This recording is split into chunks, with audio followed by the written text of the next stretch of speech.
He's about 6'9". All right, let's move on. Let's move on. It is International Women's Day. We've just had a big discussion from Michaelia Cash about gender pay gap, about women in the workplace, diversity. We thought we'd bring in Conrad Liveris, who is an author, researcher, particularly on issues of workplace diversity, joining us from Perth. Conrad, thanks for joining us on To The Point. Thanks for your company. Thanks for having me. Let me ask the first question, if I can. From some of your own research, I understand that if your name is Peter, you are more likely to be the CEO of a company than if you're a woman. You're telling me I went into the wrong profession. Yeah. Peter or Andrew, there are both of them outrank women as being CEOs of the top companies in Australia. And, you know, this also is a trend that we see in chairman roles as well. And it just shows that Australia actually is lagging behind international trends on these issues, especially when it comes to the more financial roles, which we stereotype as male. But, you know, globally we're seeing a lot more women in those roles, but that's not being reflected here in Australia. Why is the case? Why is there such a diversity, disparity between Australia and similar nations? I think it has a fair bit to do with the lack of recognition here in Australia around the talent of women that is sitting right in front of us, and it's there, and we've got a lot of women who are eager to step up. But then also at the same time, there are still a lot of impediments that come with being a woman in the workforce, the sort of career breaks that we have, and also the lack of childcare as well, and also the role that men play in actually supporting women does have a pretty big impact on limiting women's opportunity. But are women actually applying for these jobs? I mean, one of the things you cited was chief financial officers is where we have a significant disparity with other similar nations. Are women putting themselves forward for these jobs? And if they aren't, do we know why they're not doing that?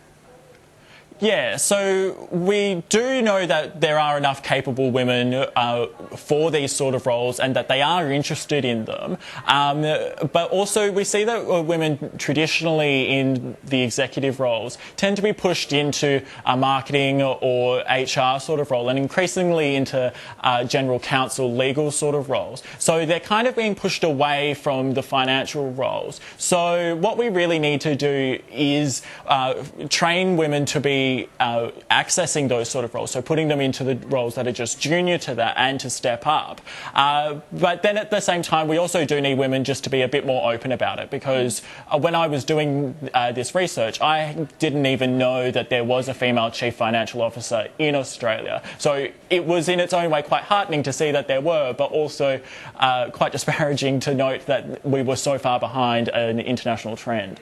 Can I ask about the gender pay gap and what role it might play in a woman's decision to go forward for a bigger, for a promotion or for a senior role? Because if she looks upward, she's not going to see many women there, and she's going to think, well, I'm going to have to work just as hard as the bloke, but I'm going to get paid less. Surely that's a disincentive.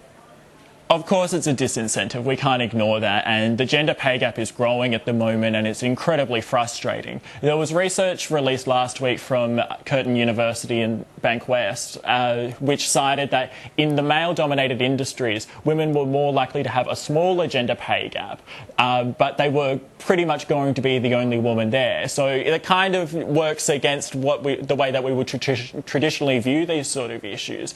But it is this real effort that, you know, we can all kind of set the standard on these sort of things. We need to be able to put ourselves forward for these roles, and so that we can bring more women in. But the reality is that women are consistently being paid less than men, and that is becoming a greater issue and impeding women's economic independence, which is incredibly important for our economy at the moment.